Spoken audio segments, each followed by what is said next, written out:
Mandvi Naliya highway ઉપર આવેલ કોટાયા ગામના પાટિયા પર 3 વર્ષ પહેલાં ગામના વડીલ માનસીભાઈ ગઢવીએ ઉનાળામાં વટે માર્ગુઓને ગરમીથી બચવા માટે એક ઓટલો બનાવેલ અને પાણીની ટાંકીઓ પણ ગોઠવેલ. ત્યારથી લઈ આજ દિવસ સુધી તેઓ પાસેના મીઠા પાણીના કૂવામાંથી પાણી ભરીને ટાંકીઓ ભરતા હોય છે. આ પાણી વટે માર્ગુઓ માટે આજે આશીર્વાદરૂપ બન્યું છે. મોડકુબા ગામના જાલુભા જાડેજાને પણ વિચાર આવ્યો કે આપણે પણ તેમાં સહયોગી બનવું જોઈએ. ત્યારે જાલુભા જાડેજા પરિવાર અને કોટાયા ગામ લોકોના સહયોગથી આજે પાણીના પરબનો ખાતમુહૂર્ત કરાયો હતો. કોટાયા ગામના કનૈયાભાઈ ગઢવીએ વિગતો આપતા જણાવ્યું હતું કે જાલુભા જાડેજા પરિવાર અને ગામ લોકોના સહયોગથી પાણીનો પરબ સૌ માટે આશીર્વાદરૂપ બનશે. આવતા સમયમાં પણ આ ખરેખર પ્રેરણારૂપ કાર્ય કહેવાશે. દરેક ગામ લોકોએ વડીલ માનસીભાઈ ગઢવી અને દાતા મોડકુબાના જાલુભા જાડેજા પાસેથી સૌએ પ્રેરણા લેવી જોઈએ. વધુમાં તેમણે જણાવ્યું હતું કે મોડકુબા ગામના ક્ષત્રિય સમાજના અગ્રણી અને માંડવી તાલુકા પંચાયતના સદસ્ય બળુભા જાડેજાનો પણ ગામમાં વાર તહેવારે હંમેશા સહયોગ મળતો હોય છે. તેમણે સૌનો આભાર વ્યક્ત કર્યો હતો.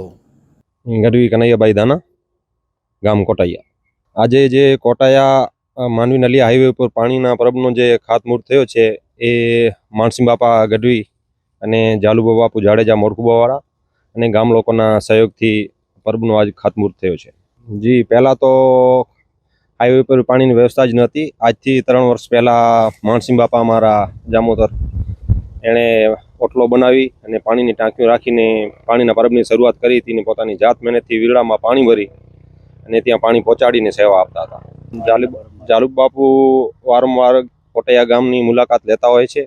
સર્કલ પર વર્તુળ સારો છે ત્યાં, અને ત્યાં પાણીનો પરબ જોઈને એને એમ ઈચ્છા થઈ કે ના, કદાચ અહીંયા પાકો પરબ બનાવવામાં આવે તો વધારે સારો થાય. તો અન્ય ગામ લોકોને એમ કહેવા માંગુ છું કે ભાઈ, આવી ગરમીની સિઝનમાં જે ગરમીનો વાયરો ચાલી રહ્યો છે તેવામાં પાણીના પરબ જગ્યા જગ્યા હોય તો ગ્રામ્ય લોકોને, રસ્તા પર નીકળતા વટે માર્ગોને અને ટુરિઝમોને પાણીની વ્યવસ્થા થઈ જાય.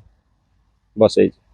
જી, બળુભા બાપુ પણ કોટાયા તાલુકા પંચાયતથી સીટથી ચૂંટાયેલા છે અને એનો પણ ગામમાં કોઈ પણ કાર્યક્રમ હોય ને મેળા આયોજન બીજો ત્રીજો કાંઈ પણ પ્રોગ્રામ હોય તેમાં હંમેશા સહયોગી રહ્યો છે.